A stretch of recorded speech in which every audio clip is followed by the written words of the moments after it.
રાજ્યની અંદર છેલ્લા એક અઠવાડિયાથી માવઠાના વરસાદનો માહોલ જોવા મળી રહ્યો છે, જેમાં 3 મે 2025 જે આ માવઠાની શરૂઆત થઈ છે, આમ તો 10 મે 2025 સુધી આપણે માવઠાની આગાહી પણ છે. અત્યાર સુધી જે વરસાદો પડ્યા છે તે મે મહિનાના જે સંપૂર્ણ અત્યાર સુધીના ઇતિહાસના સૌથી વધારે વરસાદો નોંધાયા છે, એટલે કે ઇતિહાસનું સૌથી ભારે માવઠું આજે મે 2025 ની અંદર થયું છે. અનેક વિસ્તારોની અંદર 1 થી લઈને 4 ઇંચ અને અમુક વિસ્તારમાં 4 થી લઈને 8 ઇંચ સુધીના પણ વરસાદો જોવા મળ્યા છે. ખાસ કરીને જોવા જઈએ તો આ માવઠું હજુ આગળ પણ ચાલવાનું છે, પણ આજે તારીખ છે 8 મે 2025. હવે આગળ ઉપર આપણે આ માવઠું હજી કઈ રીતે અસર કરવાનું છે વાત કરવા જઈએ તો આજે 8 મે 2025 ના રોજ જે આ સાયક્લોનિક સર્ક્યુલેશનનું લોકેશન છે, આમ જોવા જઈએ તો આ સાયક્લોનિક સર્ક્યુલેશન છે એ પાકિસ્તાનના બલુચિસ્તાન અને સિંધ પ્રાંત ઉપર સક્રિય થયું હતું, ત્યાંથી ધીમે ધીમે પૂર્વ દક્ષિણ દિશા તરફ આગળ વધ્યું, જેને કારણે આ ગુજરાતમાં વરસાદો થયા છે. અને આજે આ સાયક્લોનિક સર્ક્યુલેશન છે એ અરવલ્લી જિલ્લાના અમુક વિસ્તારોમાં છે, એટલે કે અરવલ્લીના મોડાસાથી પૂર્વ દિશામાં અત્યારે એનું જે લોકેશન આવી રહ્યું છે.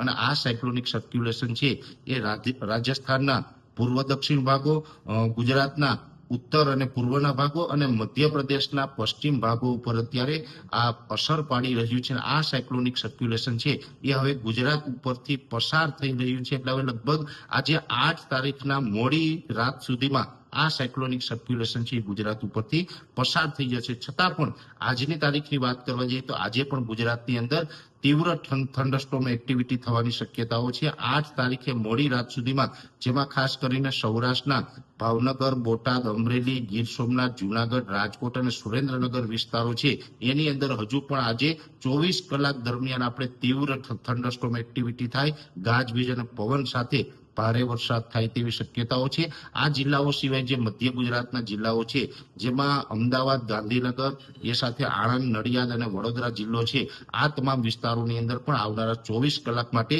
હજુ પણ ગાજવીજ અને પવન સાથે વરસાદો પડી શકે છે. એ સાથે જે મધ્યપ્રદેશ બોર્ડર લાગુ વિસ્તારો છે, જેમાં છોટાઉદેપુર હોય, દાહોદ, ગોધરા હોય, મહીસાગરના વિસ્તારો છે અને અરવલ્લીના કોઈ વિસ્તારો છે, એમાં પણ ગાજવીજ સાથે વરસાદો છે એ પડી શકે છે. જોકે અરવલ્લી જિલ્લાની અંદર એકંદરે આની તીવ્રતા છે થોડી ઓછી રહેશે, પણ ત્યાં પણ માવઠાના ઝાપટા પડવાની શક્યતાઓ છે. બાકી છોટાઉદેપુર, દાહોદ, ગોધરા અને મહીસાગર વિસ્તારોની અંદર આવનારા 24 કલાક દરમિયાન હજુ ભારે માવઠાની શક્યતાઓ રહેલી છે.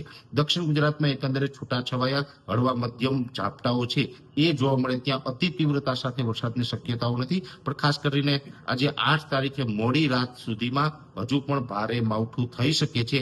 આવતીકાલે 9 તારીખથી આની તીવ્રતામાં ઘટાડો થશે. જોકે વરસાદ એકદમ બંધ નથી થવાનો, પણ છૂટાછવાયા હળવા મધ્યમ ઝાપટાઓ છે એ ચાલુ રહેશે. એટલે 9 મે અને 10 મે એમ 2 દિવસ સુધી હળવા મધ્યમ ઝાપટાઓ છે એ આગળ આપણે જોવા મળવાના છે. ખાસ કરીને વધારે તીવ્રતા છે આજે 8 મે 2025 ના રોજ મોડી રાત સુધીમાં છે. આવતીકાલે 9 તારીખથી આની તીવ્રતામાં ઘટાડો થાય તેવી શક્યતાઓ છે. પણ આ માવઠું છે હજુ પણ આગળ યથાવત રહેશે. અને જે આ સાયક્લોનિક સર્ક્યુલેશનની જે સિસ્ટમ છે, જે 700 HPA લેવલે સક્રિય છે, એ આપણા ઉપરથી આજે મોડી રાત સુધીમાં પસાર થઈ જશે. પણ એના જે આઉટર ક્લાઉડ હોય એ આઉટર ક્લાઉડને કારણે આવનારા 2-3 દિવસ સુધી હળવા મધ્યમ ભારે ઝાપટાઓ જોવા મળે તેવું એક અનુમાન છે.